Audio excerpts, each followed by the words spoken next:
Hey, what's up DIYers? Mike Borders with the Mike Borders channel. Thank you for watching. Today we are talking Dyson vacuum cleaners, and in the event that yours is pulsating, we're going to show you the most common cause. Let's take a look. All right, DIYers, in front of us is the Dyson V6 vacuum cleaner, and in the event that your vacuum cleaner is pulsating like this, 10 times out of 10, it is this center filter. However, before we get to that, we are going to empty this out from below, as well as pull this entire canister off and clean it from the inlet all the way down. All right, DIYers, direct your attention to this red push button here. We're going to open up the trash, and by pushing it down once, it will release the bottom cap. And you have been doing this probably the entire time you've owned it, so this is nothing new.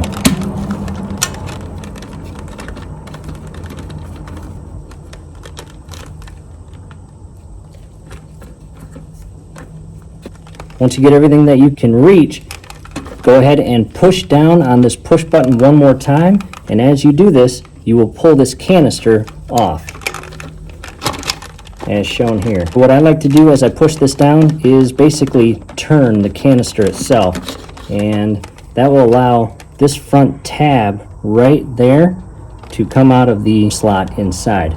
Go ahead and continue cleaning this out, and from here, you have much better access to the entire internal screen. Go ahead and carefully remove any and all debris, as well as at the connection point here up near the tab. And our goal is to get this as clean as possible, even inside here and inside here. After you clean it, go ahead and power it for a few seconds. All right, set that down. Again, clean the entire inner portion of your canister, as well as the inlet. Believe it or not, this gets pretty clogged over time. See how you can see through it? That's what you want. Next, grab your vacuum cleaner and canister, rest your filter or screen portion down inside the canister, realign that little tab right there in its slot, and it should click right into place. Go ahead and test it. And that is firmly secured. Go ahead and push the red push button once, and any additional debris will come out that cap. Back inside, and again, we've cleaned the inlet. We've cleaned the entire canister or chamber. Now, the upper or center filter. It does not spin, twist, or turn. You just grab a hold of this little pin or tab here and carefully pull up. It secures itself by this rubber seal. And take note of the image or icon on the screen. That is a water spigot, basically informing you that it is friendly to put this under a spigot or hose and clean it with water. And although it may not look dirty now, you will be surprised. Next thing I want to show you is probably something that you will not see in other videos. We want to separate the sock portion from the plastic insert. And to do so, you have little tabs here.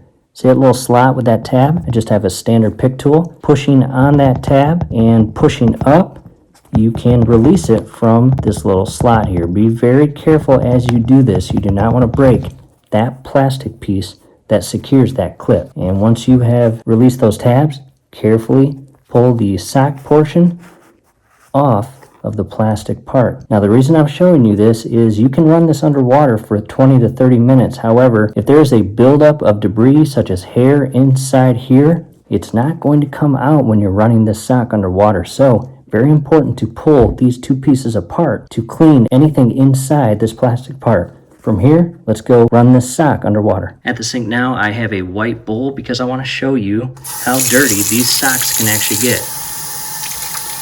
And ours is pretty clean. However, you can see debris coming out of it. And I recommend warm water going through this sock. And if yours is pulsating or cutting in and out aggressively, chances are this sock is going to be a lot dirtier than ours is. And we'll continue running water under this for about 5 to 10 minutes. Alright DIYers, it has been about 5 minutes. We're going to carefully turn the sock upside down, turn the water off, and rest it on a towel. Dyson recommends allowing this to dry for a minimum of 24 hours. As far as what you do with the water, it's all personal preference. I do not recommend pouring it down the drain because that water is pretty dirty. Back to the vacuum cleaner, go ahead and grab a flashlight. Look deep inside your filter chamber or housing. Verify that there is nothing causing an air blockage. In our case, ours looks pretty clean and clear. Alright DIYers, after 24 hours, reinsert the sock and align these little tabs here and carefully push down on the sock until all 3 of those little clips are securing those tabs. And you should hear clicking, and verify all tabs are secured inside their respective clips. Next, reinsert the center filter. And again, this does not screw or turn in. You just push it and that rubber gasket creates that seal. Now let's go test it. Hopefully this solves your issue.